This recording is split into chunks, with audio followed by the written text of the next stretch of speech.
Top of the our बात करेंगे cricket की ही। पाकिस्तान और वेस्ट इंडीज के दरमियान जो मुल्तान स्टेडियम में खेला गया पहला टेस्ट मैच था, उसमें शाहीनों ने मैदान मार लिया और पाकिस्तान ने वेस्ट इंडीज को 127 रन से शिकस्त दे दी। और मुल्तान क्रिकेट स्टेडियम में खेले गए मैच में 251 रन के हदफ के ताक़ुब में वेस्ट इंडीज की पूरी टीम 123 रन पर ढेर हो गई। हम आपको ऑलरेडी बता चुके हैं। तमाम 10 विकेटें स्पिनर्स ने हासिल की। साजिद खान ने 5, अबरार अहमद ने 4, जबकि नुमान अली ने 1 वेस्ट इंडियन खिलाड़ी का शिकार किया। अगर हम कहें कि पाकिस्तानी स्पिनर्स का कमाल हो गया और अपने जाल में जकड़ लिया वेस्ट इंडियन क्रिकेट टीम को, तो ये बिल्कुल गलत नहीं होगा। आपको बताएं कि जो हमारे एक West Indian batter Alick Athanaze Pakistani bowlers के सामने कुछ मजामत थोड़ी बहुत कर सके और उन्होंने 55 रन की इनिंग्स खेली। इसके अलावा कोई भी बैटर पाकिस्तानी बॉलर्स के सामने खड़ा ना हो सका। 5 खिलाड़ी डबल फिगर में भी दाखिल नहीं हो सके और 3 बैटर 0 पर ही पवेलियन लौट गए। जनाब, ये थी ओवरऑल सिचुएशन हमारे पहले टेस्ट की और इसी पर हमने करनी है बात। हमें ज्वाइन कर चुके हैं हमारे स्पोर्ट्स एनालिस्ट सैयद मोहम्मद अवैस, हमें ज्वाइन कर रहे हैं और हमारे साथ होंगे सलीम खालिक साहब और हम बात करेंगे इस मैच वाले से। अस्सलाम वालेकुम and good morning to both of you. कैसे हैं आप सलीम खालिक साहब? वालेकुम अस्सलाम, बिल्कुल ठीक, सब ठीक। सलीम खालिक साहब, क्या कहेंगे? हमने जीत लिया है जी अपना पहला मैच और वेस्ट इंडीज को शिकस्त दी है और हमारे स्पिनर्स ने क्या जबरदस्त परफॉर्मेंस दी है, क्या कमेंट करेंगे आप ओवरऑल? बिल्कुल फतह का फार्मूला हाथ लग गया है हमारे कि स्पिन पिच बनाओ और उसमें स्पिनर्स को हावी होने का मौका दो और जीतो। तो मुसलसल तीसरा मैच जीते होम ग्राउंड पे और मुसलसल तीसरे मैच में सारी विकेटें स्पिनर्स ने ली हैं। तो होपफुली ये चलता रहेगा लंबा, लेकिन बड़ी अच्छी परफॉर्मेंस साजिद, नौमान और अबरार ने भी विकेटें ले ली, ये भी बड़ी अच्छी बात है, वरना पहले वो दोनों ही आपस में बांट लेते थे। इस दफा उन्होंने कहा चलो आओ कुछ तुम भी आउट कर लो। बहुत अच्छी चीज है ये कि मैच जीते। टेस्ट चैंपियनशिप का वो कोई फायदा नहीं है, पाकिस्तान टीम लोवेस्ट में नंबर्स पे है, पाकिस्तान भी वेस्ट इंडीज भी, और अब तो डिसाइड हो चुका फाइनल का भी, लेकिन फतह होती है। अगर थोड़ा सा हटकर अगर हम देखें तो हमारी बैटिंग भी इस मैच में नहीं चली। जिस तरह आपने बताया कि वेस्ट इंडीज के एक प्लेयर ने 50 की, बाकी नहीं, तो हमारी भी शान मसूद की 50 थी, बाकी हमारी बैटिंग लाइन ने स्ट्रगल किया, चाहे वो बाबर हो, चाहे वो रिजवान हो। हुरैरा का डेब्यू इतना अच्छा नहीं रहा, सेकंड इनिंग में वो उन्होंने थोड़ी झलक दिखलाई अपने टैलेंट की, लेकिन फिर भी वो इस तरह नहीं खेल सके। तो नीचे भी अगर हम देखें तो ओवरऑल हमारी बैटिंग कोई इतनी खास रही नहीं। अगर दूसरी टीम थोड़ी सी अच्छी होती तो हम अपने बिछाए हुए जाल में खुद भी फंस सकते थे। 250 रन 1 रन का टारगेट कोई इतना बड़ा था नहीं, लेकिन वेस्ट इंडीज के लिए इतना बड़ा था कि 2 बारी में भी उसके लिए मुश्किल होती। तो अभी तक तो ये हिकमत अमली सही चल रही है कि जिस तरह करके जीतते रहो, लेकिन इससे यही होगा जब हम बाहर जाएंगे तो हम हारेंगे, अपने ग्राउंड में हम जीतेंगे। यकीनी तौर पर सबको हक होता है अपने होम ग्राउंड पे अपने मर्जी की पिचेस बनाए और मैच जीते। इंग्लैंड के खिलाफ जब ऐसा हुआ था तो बहुत खुशी हुई थी, मुझे भी हुई होगी, आपको भी हुई होगी। इंग्लैंड एक बड़ी टीम है, लेकिन अब वेस्ट इंडीज की टीम के खिलाफ इस तरह से फिर किया गया है और आगे क्या पता जिम्बाब्वे आए, बांग्लादेश आए तो भी इस तरह, वो तो बेचारे वैसे ही हार जाते हैं। उनके लिए एक नॉर्मल पिच बना के जिसमें अपने बैट्समैन भी स्कोर करते, फास्ट बॉलर्स को भी कुछ मदद मिलती, तो भी फिर हम जीत सकते थे। लेकिन खैर बहुत अरसे से टेस्ट में परफॉर्मेंस खराब है। शायद इस वक्त अपने सेलेक्टर्स और टीम मैनेजमेंट की यही सोच है कि बस जीत जाए जिस तरह भी हो, और जीत होती है तो उसके लिए हमें अप्रिशिएट करना चाहिए, टीम को भी स्पिनर्स को भी। अवैस आपकी तरफ आते हैं। सलीम साहब बिल्कुल ठीक कह रहे हैं, जीत 1 रन से भी हो हमें अप्रिशिएट जरूर करना चाहिए और जिसका क्रेडिट बन रहा है उसको देना भी चाहिए। हमारे स्पिनर्स ने 20 की 20 विकेटें हासिल की हैं। इनका जो ट्राइका था साजिद, नुमान और अबरार का, उसने जो है 20 की 20 विकेटें हासिल की हैं, तो उनका क्रेडिट बनता है। ठीक है, हमारे बैटर्स भी नहीं चले क्योंकि बैटिंग विकेट नहीं थी, लेकिन क्या आप क्रेडिट देंगे? क्योंकि हम पूछना जरूरी है, जरा पता चल सके हमारी टीम को किन चीजों का आगे ख्याल रखना है कि क्या आप क्रेडिट देंगे हमारे स्पिनर्स को, या आप भी पिच को ही क्रेडिट देंगे कि पिच इस तरह की थी जिस पर बैटर्स चल नहीं सके? देखिए, एक तो कांग्रेचुलेशंस पाकिस्तान टीम को, ऑब्वियसली बड़ी एक मस्ट विन थी। आपको पता बहुत अरसे के बाद वेस्ट इंडीज टीम यहाँ पर आ रही है और आपकी ख्वाहिश भी थी, क्योंकि आप अगर इन दोनों टीम्स की बात करें तो टेबल में इस वक्त बिल्कुल नीचे हैं। टेस्ट चैंपियनशिप की बात कर रहा हूँ, तो आपकी कोशिश होगी कि टेस्ट चैंपियनशिप को जो आखिरी जो मरहला है उसको खत्म करें हम लोग, टेस्ट सीरीज जीत कर यहाँ पर, ताकि हम अगली टेस्ट जो चैंपियनशिप उसमें दाखिल हों। लेकिन थोड़ा सा अनफॉर्चुनेट, मैं खुश जरूर हूँ, मैं फिर कह रहा हूँ कांग्रेचुलेशन है, क्योंकि देखें जीत होती है, आपको जीत हमेशा चाहिए होती है टीम को वापस ट्रैक पे लेके आने के लिए, उसका कॉन्फिडेंस बूस्ट करने के लिए। लेकिन थोड़ा सा मुझे कभी लगता भी है कि अगर तनकीद करना शुरू होगा तो जैसे कल भी बहुत से लोग जो होते हैं, जो बेमौसमी क्रिकेटर्स होते हैं, वो स्टार्ट हो जाते हैं, भाई ये कहाँ से आ गए, क्रिकेट जीत रहे हैं, ये जीत रहे हैं। Let's come to the fact, आपको एक चीज समझनी पड़ेगी, वो ये है कि आप लोग वन डायमेंशनल क्रिकेट खेल रहे हैं और आपको नजर भी आ रहा है। देखें, अगर आप 2 सीरीज उठा के देखें, इंग्लैंड की सीरीज उठा के देखें, इस सीरीज को उठा के देखें, जो अभी एक मैच आपका हुआ है, 50 खिलाड़ी जो से 50 विकेट्स हैं, वो आपकी स्पिनर्स ने डोमिनेट किया, आपके स्पिन बॉलर्स जो से डोमिनेट करते हुए नजर आए हैं। आप जो एक फास्ट बॉलिंग, जो एक पेस बैटरी होती है, जो कि टेराविक्विक एक अल्फाज यूज होता है, मुझे पता है खत्म हो चुका हुआ टेस्ट क्रिकेट के अंदर हमारा, लेकिन एक फास्ट बॉलर होता है, उसका आप जो एक प्रेशर होता है, उसका जो एक हुस्न होता है, वो आप खत्म कर रहे हो क्रिकेट के अंदर से, नजर आ रहा है आपको सामने। आप टेस्ट क्रिकेट के अंदर फास्ट बॉलर को आप खत्म कर रहे हो इन कंडीशंस को बना के।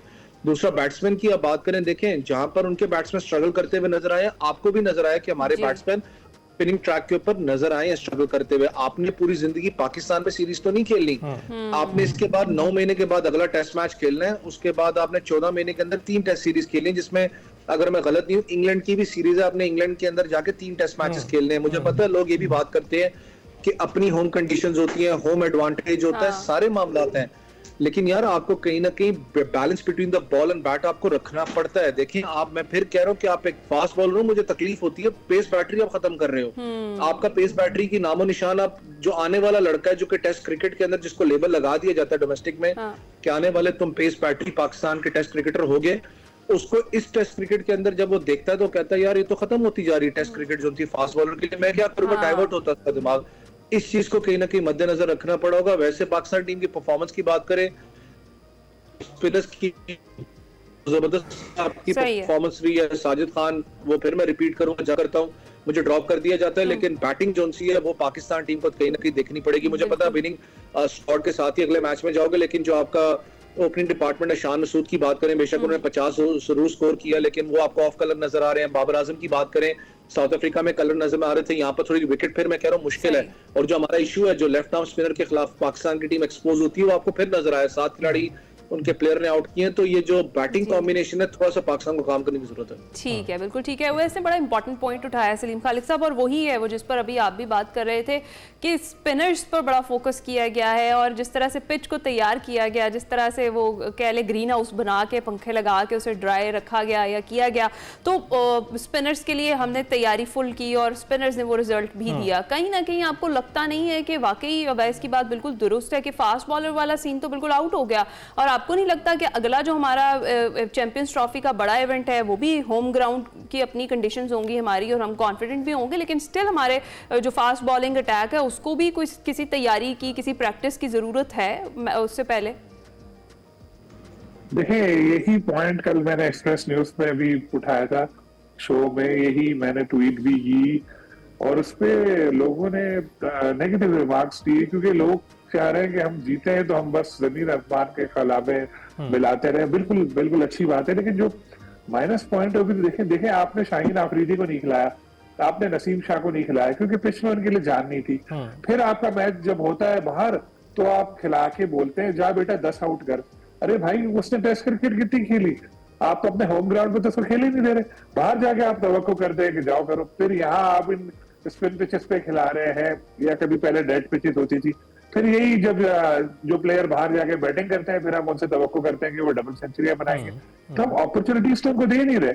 हमें अपने मुल्क में भी एक ऐसा उनको माहौल देना होगा कि बाहर जाके एटलीस्ट मुकाबले के काबिल तो, जैसे पहले भी तो होता था ऐसा।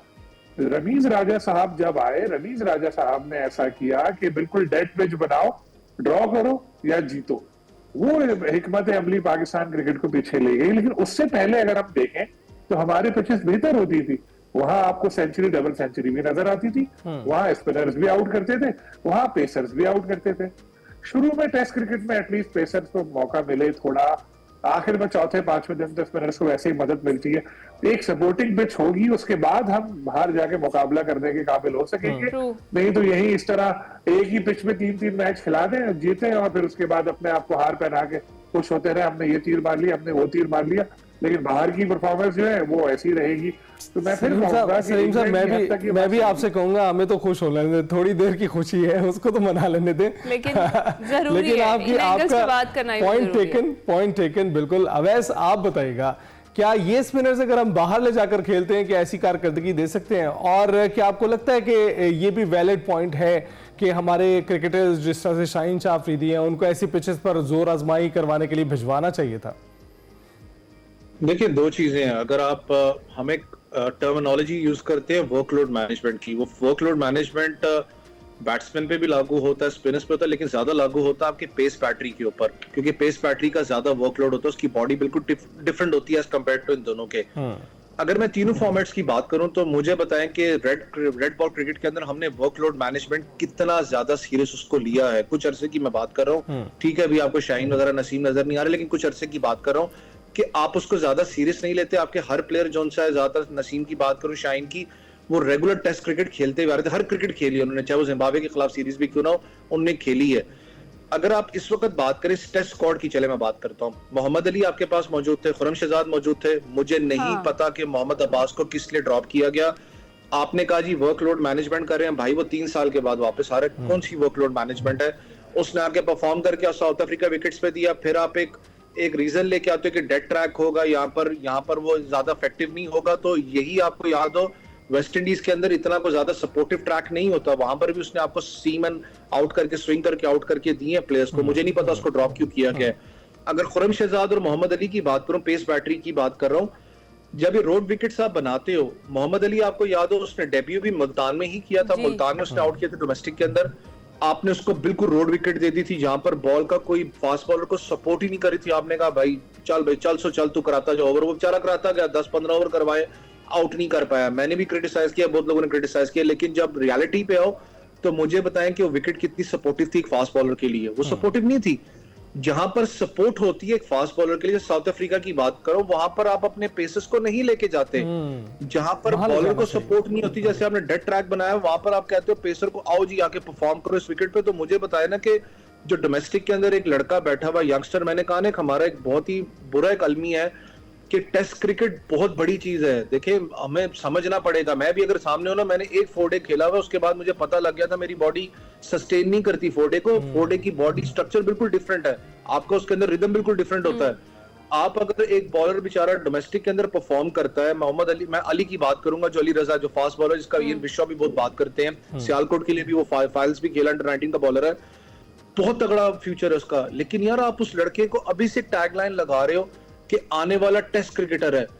यार उस बच्चे का दिमाग, अभी वो बच्चा है, क्या आपने पढ़ा है कि टेस्ट क्रिकेटर है वो भी? क्या इतना है उसके अंदर कि वो टेस्ट क्रिकेट की तरफ जाए? फिर मुझे एक बात बताया ना, टेस्ट क्रिकेट की जब हम बात करते हैं, टेस्ट क्रिकेट की तरफ एक यंगस्टर क्यों जाएगा? 9 महीने के बाद आपने अगली सीरीज खेलनी है, 9 महीने के गैप में वो क्या करेगा? वो बैठा रहेगा कि टेस्ट क्रिकेट आना तो मैंने करना है। जो FTP आपका बनता है उसका काम है सारा का सारा। मैं कसूरवार उसको कहता हूँ।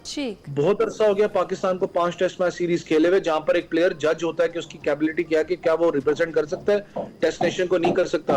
आप वही 2-3 टेस्ट मैचेस की तरफ, सीरीज की तरफ चल रहे हो अभी तक। ठीक है सलीम साहब, एक तो ये चीज, और दूसरा क्विकली जरा बताइएगा, मोहम्मद हुरैरा को भी चांस दिया गया, what's your take on it?